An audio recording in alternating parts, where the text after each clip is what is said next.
55, 55 और 95 हर उम्र के लिए यकसा मुफीद। मफाद आम्मा का आलम बरदार। जरूर सब्सक्राइब करें, लाइक करें, शेयर करें और बेल आइकन प्रेस करना न भूलें। Rabbani the scholar YouTube channel.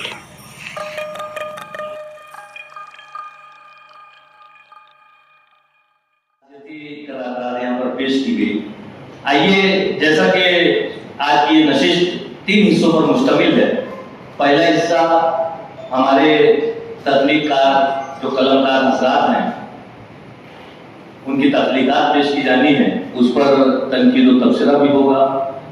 उसके बाद हम किताब के इजरा पर जाएंगे, किताब का इजरा होगा, उस पर मुबस्सिरीन अपने ख्यालात का इजहार करेंगे और उसके बाद हमारे साहिबान एजाज का हम यहाँ पर इस्तिकबाल करेंगे और फिर हमारे मुअज़्ज़ज़ मेहमानान के तासुरात को हम समाप्त करेंगे। तो आइए, जैसा कि नशिस्त की रिवायत रही है कि अदब अतफाल पर पहली तकलीफ यहाँ पर पेश की जाती है, मैं डॉक्टर इकबाल बरकी साहब से इल्तिमास करता हूँ कि वो माइक पे तशरीफ लाएं और अपनी तकलीफ पेश करें। डॉक्टर इकबाल बरकी साहब।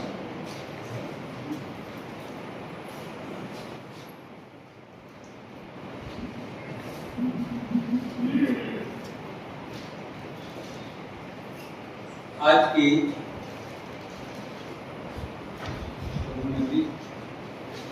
मेहमान इकराम शरीका निवास, आज की मेरी कहानी का उन्वान है सबसे बड़ी है इल्म की दौलत।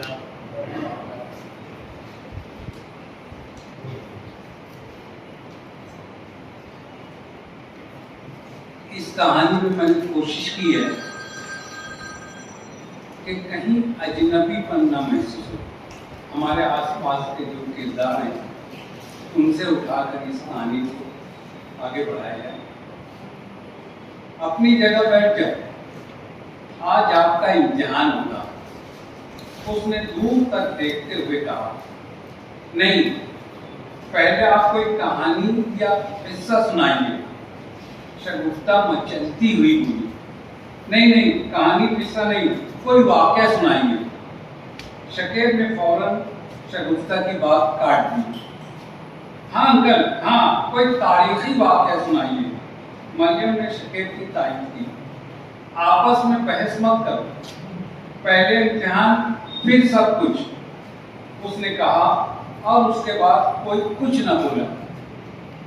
उसने एक लड़के को मुखातिब किया, तुम, हाँ, क्या नाम है और इतनी गर्मी में बस्ता क्यों लटकाए हो? उसने पूछा। मेरा नाम मोहम्मद साजिद है, ट्यूशन गया था। जिसको मुखातिब किया था वो मुख्तसर जवाब देकर खामोश हो गया। बहुत अच्छे, अच्छा, एक रफ कॉपी निकाल लो और उस पर लिखो, बैठ जाओ, बस इम्तिहान शुरू, उसने कहा। मोहम्मद साजिद रफ कॉपी और पेन लेकर एक तरफ खिसका और जमीन पर बैठ गया। उनके सामने सारे लड़के और लड़कियां बैठ गए। एक लड़की अपने बाएं वाली लड़की के कान के करीब मुंह ले जाकर कहने लगी, ये गंदा आदमी हमारा इम्तिहान लेगा। उसने जिस लड़की को कहा था उसने पलट कर उसे घूर कर देखा। उसकी आंखें बता रही थी कि उसे बात बहुत नागवार गुजरी है। आखिर उससे रहा नहीं गया और उसने सरगोशी के अंदाज में बड़ी नाराजगी से कहा, तू उठ और घर जा। पहली वाली लड़की अपना सा मुंह लेकर रह गई और दूसरी तरफ देखने लगी। आपस में उलझने वाली इन दोनों लड़कियों की बातों में दम था। दोनों 10वीं या 11वीं जमात में रही होंगी। वो सब जिस जगह इकट्ठा थे वो एक हरे पूरे और गुंजान आबादी वाले इलाके का एक बड़ा सा म्युनिसिपल पार्क था। यहाँ शाम को अक्सर बहुत भीड़ होती, लेकिन जिस दिन वो गंदा आदमी इस तरफ आ निकलता, पार्क में मौजूद अक्सर लड़के, लड़कियां, नौजवान, बूढ़े और आदमी औरत उसके गिर्द इकट्ठा हो जाते। आमतौर पर उसे पागल तस्वुर किया जाता था, लेकिन उसने कभी किसी से कोई बेमानी बात की थी, न किसी को बुरा भला कहा था। और ना ही कभी किसी को पत्थर मारे थे। लेकिन फिर भी कई लोग उसे पागल ही कहते और यही समझते थे। शहर में ऐसे भी लोग थे जो न सिर्फ उसे जानते बल्कि उसके खानदान से भी अच्छी तरह वाकिफ थे। वो एक जी हैसियत और जी इज्जत खानदान का एक पढ़ा लिखा आदमी था। उसके साथ एक हादसा हुआ और उसने उसकी जिंदगी की रेल को पटरी से उतार कर रख दिया। तकरीबन 40-42 बरस पहले उसकी पहली औलाद के आने का वक्त था और अचानक हॉस्पिटल में बीवी और नौज़ायदा बच्चा दोनों का इंतकाल हो गया। ये सदमा वो बर्दाश्त नहीं कर सका और तब से सारे शहर में मुजाहिद पगला के नाम से मशहूर होकर रह गया। उसे ना अपना होश रहता और ना अपने कपड़ों का और ना अपने खाने पीने का। वो गुमसुम घर में रहता और अगर बाहर निकल जाता तो 2-2, 3-3 दिन वापस नहीं लौटता। लेकिन उसने कभी ऐसी कोई हरकत नहीं की कि उसे पागल कहा जा सके। उसे इस हादसे से पहले भी बच्चों से प्यार था और उसके बाद भी। इसलिए जहां भी जाता बच्चे टूट कर उसकी तरफ लपकते। वो भी बच्चों से मीठी मीठी बातें करता और बातों ही बातों में कुछ न कुछ सिखा देता और उनके दिल और दिमाग पर ऐसे नक्श छोड़ता कि बच्चे उसे भुला ना पाते।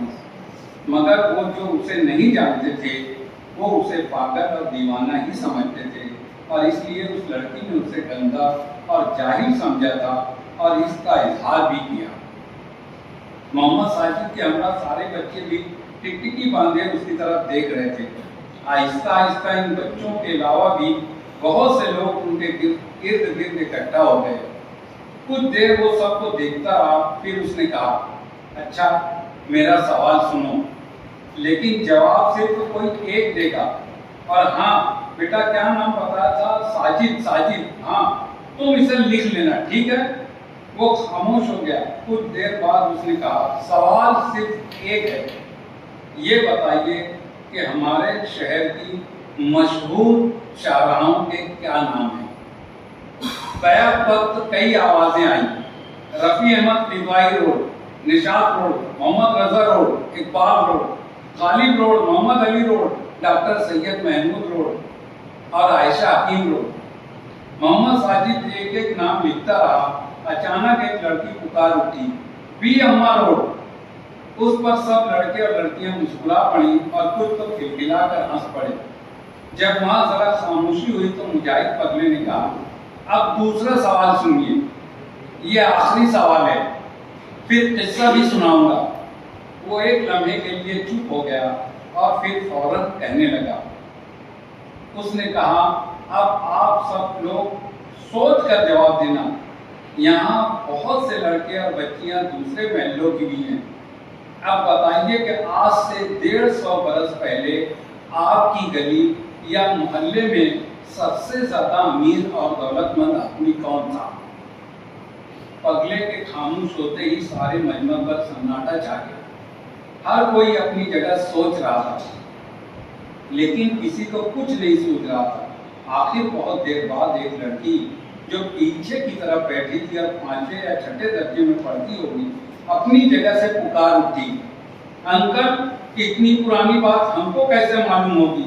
हमको कैसे मालूम? ये तो शायद मम्मी पापा भी नहीं बता पाएंगे। बिल्कुल सच कह रही हो, पगले ने कहा। तो फिर क्यों पूछा? उसी लड़की के बगल में बैठी उसकी हम उम्र एक दूसरी लड़की ने तीखे अंदाज में सवाल किया। मुजाहिद पगले के होंठों पर मुस्कुराहट दौड़ गई। एक मर्तबा उसने मजमा को एक सिरे से दूसरे सिरे तक देखा और फिर बहुत नर्म और समझाने वाले अंदाज में कहा, यही इम्तिहान था। आप लोग गौर करो, सोचो कि 150 बरस पहले किसके पास बहुत दौलत थी, मगर आज उसको जानने वाला कोई नहीं है। मगर जिसके पास इल्म की दौलत थी, उन्हें सारी दुनिया जानती है और उनके नामों से शहर की शाहराहों और अदारों और इमारतों का नाम मंसूब करती है। यानी इल्म की दौलत असल दौलत है। इसे जितना ज्यादा हासिल करोगे, तारीख में उतनी लंबी उम्र पाओगे। अब एक वाकया भी सुन लो। वो खामोश हो गया और देर तक चुप रहा। आखिर दरमियान में वही लड़की मरियम जिसने शकीब की तारीफ की थी बोल पड़ी। उसने कहा, अंकल वाकया सुनाओ ना। हाँ हाँ अच्छा वाकया सुनिए। मुजाहिद पगले ने कहा, एक मरतबा जब रफ़ी अहमद किदवाई साहब वजीर खुराक थे तो मुल्क में कहत पड़ गया। अनाज की किल्लत हो गई। अनाज के व्यापारी जखीरा अंदोजी करके महंगे दामों बेचने लगे। रफ़ी अहमद किदवाई साहब को शिकायत मिली। उन्होंने कुछ नहीं कहा, लेकिन 2 दिन बाद उन्होंने तमाम मीडिया वालों को बुलाकर प्रेस कॉन्फ्रेंस की और उसमें बताया कि हमने रूस से लाखों टन अनाज खरीदा है और जहाज वहां से रवाना भी हो चुके हैं। वो अनाज आने के बाद कीमत आधी हो जाएगी और तकरीबन साल भर तक किल्लत नहीं होगी। जैसे ही ये खबर जखीरा करने वाले व्यापारियों के होश उड़ गए। उन्होंने सोचा, अगर वो अनाज आधी कीमत पर मिलेगा तो लोग उनसे क्यों कर खरीदेंगे। आखिर उन्होंने अपने गोदामों से अनाज निकाला और खुद आधी कीमत पर फरोख्त करने लगे कि सरकारी अनाज आने तक कुछ तो कमा लें। इतना कहकर पगला खामोश हो गया। कुछ देर लोगों को देखता रहा, फिर कहा, इसको कहते हैं हिकमत। ये सिर्फ उनकी तालीम, उनके इल्म का कमाल था। यानी हुकूमत भी हिकमत और इल्म से चलती है और आदमी का दबदबा भी कायम रहता है। मैं समझता हूँ मेरा इशारा। एक बार फिर वो खामोश हो गया। बहुत देर बाद उसने एक बार फिर सबको मुखातिब किया।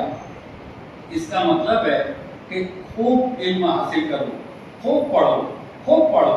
इल्म रोशनी है, चमकती भी है और चमकाती भी है। इतना कहकर वो खामोश हो गया। वहाँ मौजूद सब लोग अपनी अपनी जगह कुछ न कुछ सोच रहे थे। ऐसा लगता था सारा पार्क किसी सोच में डूबा हुआ है।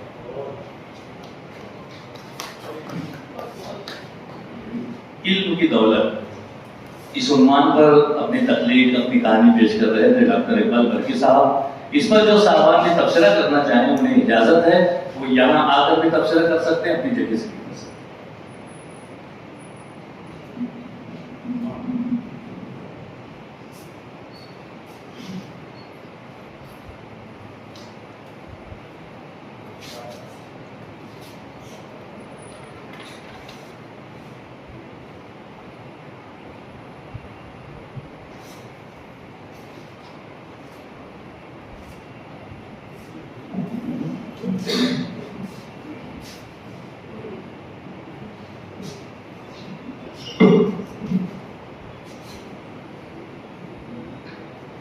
सर मुझे अहमद किदवाई का वाक़या सुनाते सुनाते एक में उन्होंने कहा, यार लोग मेरा इशारा समझ गए।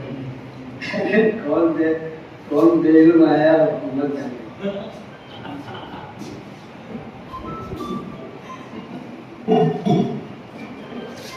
रशीद आर्टिस्ट साहब ने जो बात यहाँ पर कही है, डॉक्टर इकबाल बर्की साहब को वो बात बोलने की जरूरत नहीं थी, लेकिन उन्होंने जैसे ही कहा कि मेरा इशारा आप समझ गए होंगे, तो मैं भी समझ गया था। हालांकि मैं नहीं समझता, लेकिन मुझे भी समझ में आ गया कि अरे हाँ, ये अभी मैंने सोशल मीडिया में सुना कि सोना मत खरीदो, और ये मत खरीदो, वो मत खरीदो, और हमारे जहाज उर्मूल में फंसे हुए और ऐसा और वैसा और ये और वो, और महंगाई बढ़ते जा रही है। पेट्रोल जो है हफ्ते भर में 3 दफे बढ़ चुका है। हालांकि मैं अभी 15 दिन से पेट्रोल नहीं डलवाया, ताकि पंचर चल रही है गाड़ी। बोलने का मतलब ये है कि बात समझ में आ गई थी सर, अगर नहीं भी बोलते तो बहरहाल एक जबरदस्त इल्म की दौलत जो उन्वान का जो तकाजा था उन्होंने अपनी कहानी में पेश किया है। वाकई में इल्म की दौलत हकीकी दौलत। वाह, मतलब जो साहबा और तबसरा करना चाहेंगे इजाजत।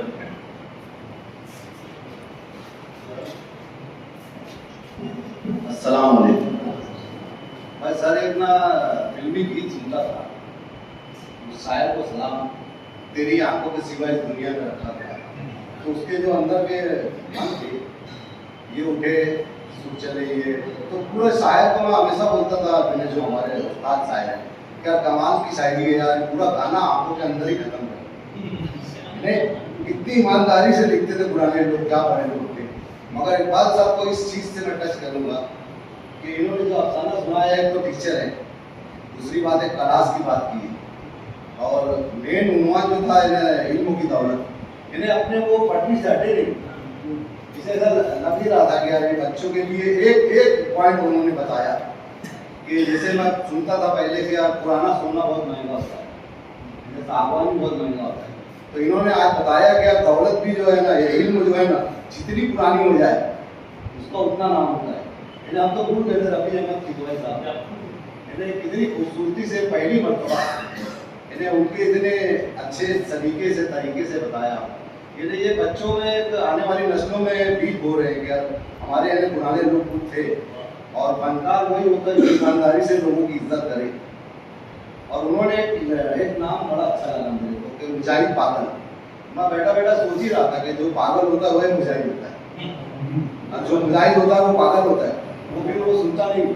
और तो वो कहानी में ये बताया कि वो पागल था, किसी का नुकसान नहीं करता था, मगर पॉइंट ये बताया कि जिसकी बीवी बच्चे मर गए, जिसका नुकसान हो जाएगा तो किसी का नुकसान नहीं करता।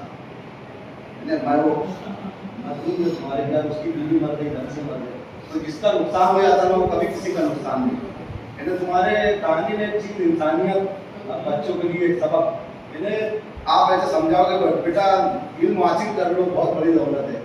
बड़ी खूबसूरती से उन्वान को ईमानदारी से, जैसे उस गाने की बात की हमने, क्या जहाँ आगाज हुआ वही खत्म हुआ। बहुत दिल से मुबारकबाद, इन्हें आप वाकई एक उस्ताद हैं, हर बार जाहिर करते हैं, दिल से मुबारक।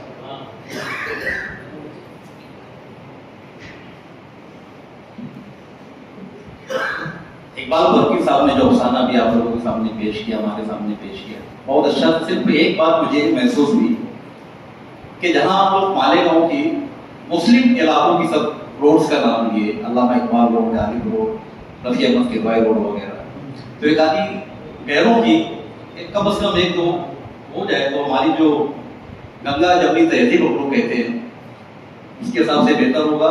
क्योंकि आपके अफसाने आगे भी जाते होंगे, बहुत सारे लोग पढ़ते होंगे, ये ना लगे कि हम लोग जो सिर्फ अपने इलाकों की बात करते हैं, 80% 90% हम लोग हैं, लेकिन जो थोड़े बहुत दूसरे जो गैरों के इलाके हैं, मुझे भी नहीं मालूम उधर कौन सा इलाके, कौन सी रोड है, कौन से चौक है, कब उसका भी इस बहाने जो है तो हम लोगों को उसको सुनने का मौका मिलेगा, अगर मुनासिब समझे तो।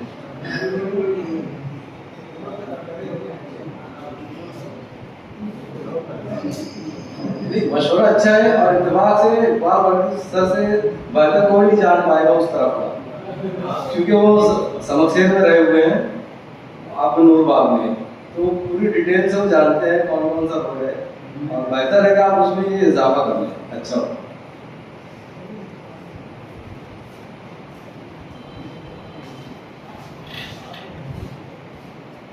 चट्टा बिल्ली,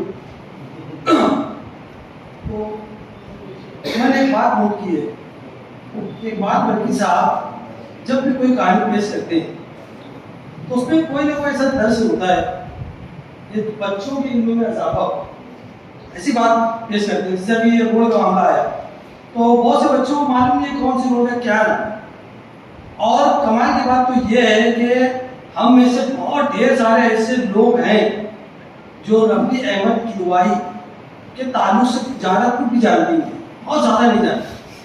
कितने तो ऐसे लोग बिल्कुल नहीं जानते, फिर एक नाम है किदवाई रोड, तो रफी अहमद किदवाई रोड के हिसाब से है, लेकिन उनकी शख्सियत क्या है, उनके बहुत ज़बरदस्त कारनामे आप पढ़ेंगे तो हैरान रह जाए। तो इकबाल बर्की साहब ने एक छोटी सी उनकी वो पेश की, मुझे बहुत अच्छा लगा। इस तरह वो बच्चों के अदब के जरिए एक अपने शहर के कहना चाहिए रफी अहमद किदवाई के ताल्लुक से एक मालूमात दी, ये मैसेज बहुत अच्छा है, काफी तकलीफ है, बहुत मुबारकबाद।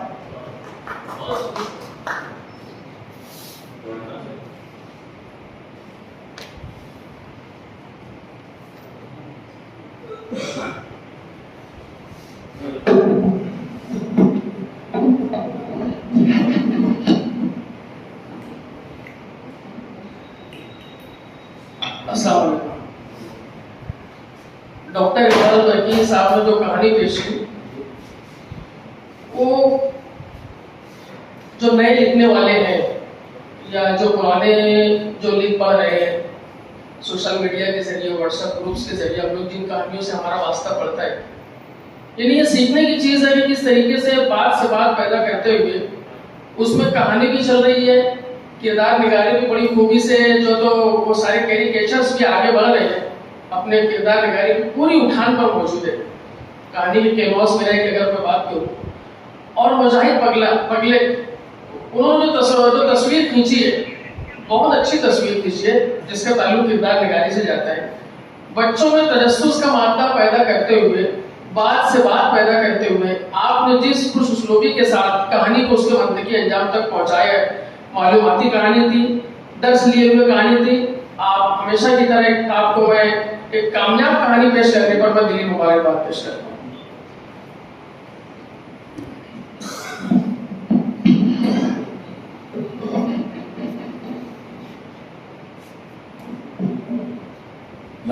कई मुबस्सिरीन ने बरकी सर को ये मशवरा दिया कि उसमें इजाफा किया जाए। जिस वक्त वो कहानी पेश कर रहे थे और उसमें जो नाम आ रहा था, तो मालेगांव शहर में और भी बहुत, मिर्जा गालिब रोड है, बहादुर शाह जफर रोड है, और मौलाना शौकत अली रोड है, और शहीद अब्दुल हमीद रोड है। ये जो 4 सड़कें हैं, ये अपने दूसरे नामों से जो है बहुत ज्यादा मशहूर है। Kusumba road, Worli road. तो इसमें माहौल है, ये भी राइटर की तरफ से हो रहा है, तो मैं समझ सकता हूँ। अब जैसे मिसाल के तौर पर हमारे मोहम्मद रजा साहब या अहमद अजूबी साहब या इकबाल अमीन साहब, जब हम तस्करा करेंगे तो जितने रेडियस में चलते रहे हैं, हमारे तस्करे में वही सारी चीजें हैं। ये तो मैं समझ पा रहा हूँ, क्योंकि अगर मैं अहमद अजूबी साहब और मोहम्मद साहब का तस्करा, इनको काफी बड़ी शख्सियत हो गई स्कूलों के हवाले से, तो जान रहेंगे, लेकिन एक आम आदमी और एक पर्टिकुलर शख्स का रेटिंग होता ही दिखता है, जहाँ तक वो आसानी से वो एक्सेसिबल हो सके और वापस से अपने उन जगहों पर जा सके जहाँ उसको सुकून मिलता है। ये तकनीकी चीज़ है, तो राइटर के जहन में यकीनन रही होगी। और आज सवाल ये उर्दू रसालों में छपती है तमाम चीज़ें। हाँ, कहानी का किरदार अगर इस चीज़ का तकाजा होता तो उसको पूरा यकीन है कि आप शौरी तौर पर यकीनन उन मोहल्लों का और उन सड़कों का, उन चौक चौराहों का तस्करा किया। ये मैं अपने गुजार है, और आपको भी मेरे इस बात से इत्तेफाक और उससे खुल गया सर।